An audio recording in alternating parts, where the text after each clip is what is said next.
Hey y'all, this is Angela Wagner, the owner of Yoga Sport in Dallas, Texas, and I'm here to answer some of your teacher training questions about our 200-hour program.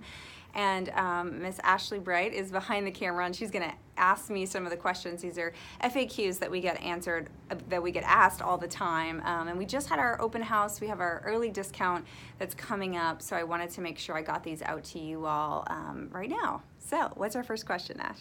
What's the schedule like? What's the schedule like? Okay, so what we do is we do an intensive, and I will we'll have all of this on our website. So we do basically a 3 to 4 month intensive. We meet on Tuesday evenings, and it's from 6:15 to 9 p.m. And we'll attend the 6:15 class, and then afterwards we'll meet. And if you're out of town or you're pretty far away, we offer that you can, after class, like you just would skip the class portion, that you could Zoom in for that part. And that's been really helpful because we have people that have come in that are 4 hours away, so that they can come in just for the weekend sessions and they'll Zoom in on the Tuesday nights.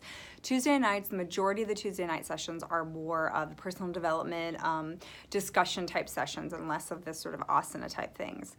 And then we have 7 weekend intensives, which are Friday night. I think we'll have to look at the schedule. I don't know the exact time. So Friday nights, all day Saturday, all day Sunday. All right, so how much time do I need to devote outside of the training? So that's a really great question, and I don't really have a great answer for it.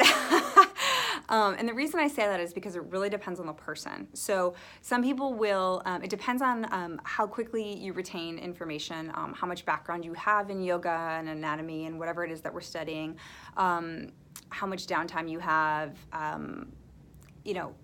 lots of different factors play into this.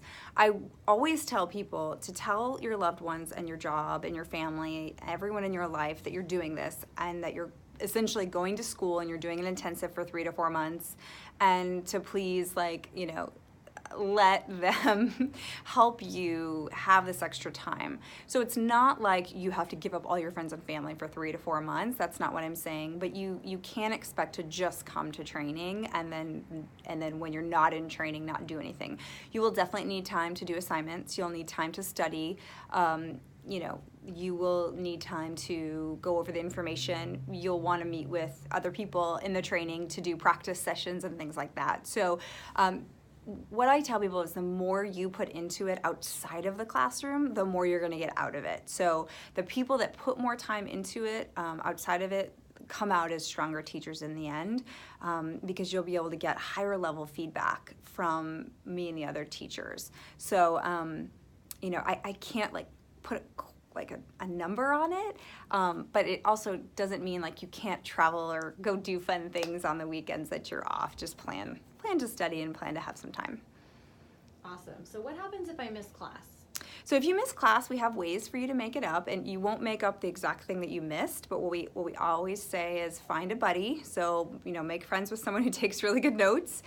Tell them ahead of time, tell us ahead of time that you're not going to be there so we know, and then we keep track of all the hours that you miss, and then we give you different ways to make up the hours. So you have time after the sessions are done. I think you have about 4 months to make up all the time in order to get your certificate. So you don't have to worry about making it up within those 3 to 4 months. You have time after. Okay, Angela, I'm not a rock star handstanding yogi. Should I even apply for teacher training? Yes, you should. So we've had people, I generally recommend that you've been on your mat for about 6 months before you do training, but I will say I've had people that have only been on their mat a couple months. If you've only been on your mat a couple months, you will have to put more time into learning, obviously, because you're going to be a little bit behind on the asana and the anatomy. But it's really about what you put into it. So you don't have to know how to handstand or headstand or any of the advanced things. I have teachers that have been teaching for years that can't stand on their head. That's not what this is about. So let all of those expectations go. It's really about you learning how to teach others and guide them, and you'll be amazed at what you get out of it. Okay, I'm a little nervous. Okay, I'm actually scared to death. What's your advice to me? Dive in, right? Because what I tell people is if you aren't scared, you probably don't care enough to do this. And I really mean that. I think anything in life that is worth anything, you should have a healthy dose of fear, and excitement.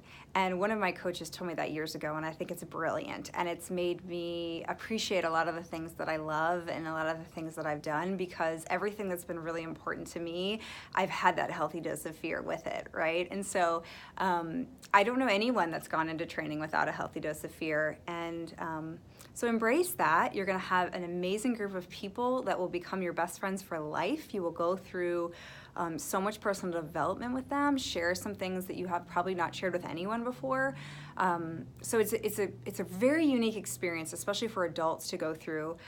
It's something that I can't really explain until you do it. So I invite you to just dive in, move through the fear, and when you get to the other side, I promise you, you will thank me.